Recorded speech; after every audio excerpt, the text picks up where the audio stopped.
আমাদের বিরোধী মহলে অনেকে বলেন যে জামাতের আকীদা ঠিক নাই, একটু ব্যাখ্যা করলে উপকৃত হব। আচ্ছা, আমি আমার আকীদাটা আগে বলি।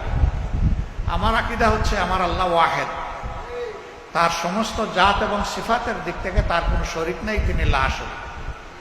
আমার আকীদা হচ্ছে আমার আল্লাহ তাআলার পক্ষ থেকে মানব সৃষ্টির ইতিহাসের সূচনায় আল্লাহ কিছু বান্দাকে নির্বাচিত করেছেন তার নবী এবং পয়গম্বর হিসেবে।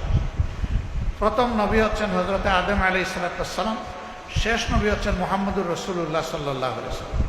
তারা সকলেই ছিলেন মানবতার উস্তাদ। আমার আকীদা হচ্ছে এই সমস্ত নবী পয়গম্বরগণ সরাসরি আল্লাহর ওহী দ্বারা নিয়ন্ত্রিত এবং পরিচালিত ছিলেন। অতীতের ওহীগুলা অবিকল এখন বিদ্যমান নেই, বিদ্যমান আছে আল্লাহর দেওয়া পূর্ণাঙ্গ হেদায়েতের কিতাব আল কোরআন। এটি আমার আকীদা। আমার আকীদা হচ্ছে যে আল্লাহ তাআলার আনুগত্যের সর্বোত্তম নমুনা হচ্ছেন মুহাম্মদুর রাসূলুল্লাহ সাল্লাল্লাহু আলাইহি ওয়াসাল্লাম। আমার আকীদা হচ্ছে মহান আল্লাহ তাআলা এবং তার হাবিবের আনুগত্যের সর্বোত্তম নমুনা হচ্ছেন সাহাবায়ে কেরাম রিদওয়ানুল্লাহি তাআলা আলাইহিম আজমাইন। ভাই, আমার আকীদায় দোষ থাকলে চিঠি লিখে একটু আমারে জানিয়ে দিন।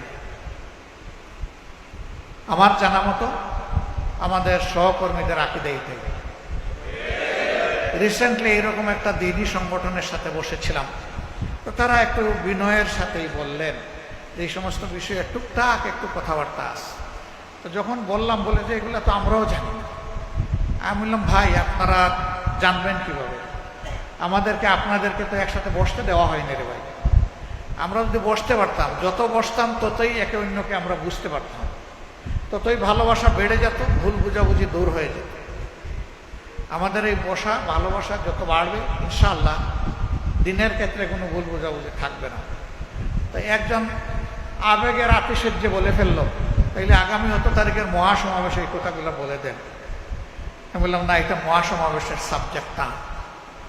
মহাসমাবেশে জনগণ আসবে, এখানে জাতীয় নেতৃবৃন্দ এবং উলামায়ে কেরামের মুখের কথা শুনতে, তারা আগামী দিনের জাতিকে কি নির্দেশনা দিচ্ছে।